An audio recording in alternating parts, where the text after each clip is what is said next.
guys, kakatapos lang po natin maghapunan. So, tikman na po natin yung aking ginawakan kanina lang na Vietnamese iced coffee. Ayan guys.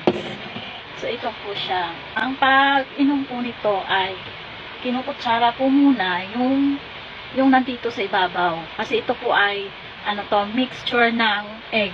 Kung akalain nyo po yung itlog ay parang hindi siya bagay sa kape, napakasarap po niya, promise guys. So ganito po yun guys, para makita natin, para malaman nyo din kung masarap nga ba. I-try nyo po guys, napakayami nito sa ating mga kape, lalo na po ngayong tag-init.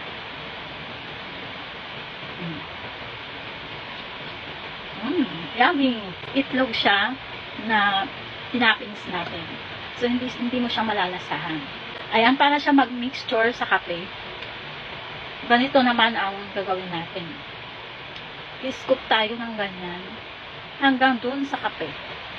So, ayan ang kape. Ayan, guys.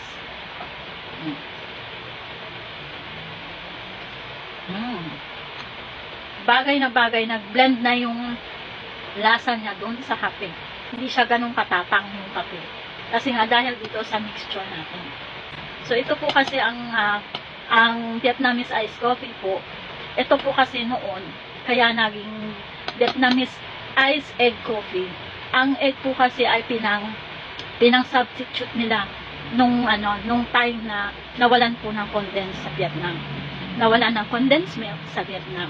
So, ang pinang-substitute po nila ay, instead na condensed milk, ang pinang-substitute po nila ay yung itlog. So, ayan po, nilagyan lang po nila ng asukal yung itlog para siya ay tumamis.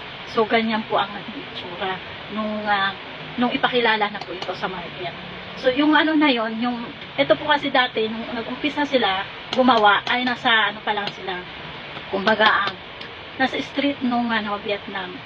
Nasa pa siya, kumbaga, kalsada or kalye, doon pa lang sila nagsimula magtinda po ng ganito. Minamarket po nila sa pamamagitan po ng bangketa sa bangketa. So, nung dinadagsa na sila ng mga tao, nag-start na po sila gumawa ng restaurant. So, ito po yun guys. Ito naman po ay iced coffee Americano.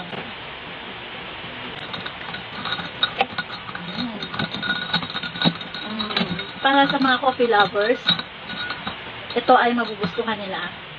Pero kasi, ito pong iced coffee Americano ay hindi po siya ganung katamis. Ang po niya talaga, ingredients po niya ay espresso, pure espresso, and then, syempre yung ice. Wala siyang halong sweets or mga ganyan. Kasi, ito po ay para sa mga coffee lovers na talagang gustong ma-achieve yung tapang ng kape. Hindi siya ganun katamis talaga. May konting-konti lang po. Ito po ay nilantakan na po ng aking anak. Ito po ay caramel ice macchiato. Konti na lang po yung ice, nilantakan na po ng aking anak. Got Starbucks. Kung sakaling nasa on vacation kayo, at naka-isolate sa island na walang Starbucks. So ito po guys. So nandyan lang po ang full video po nito. Panoorin niyo po ang full video. Maraming salamat guys. Thank you so much. Bye.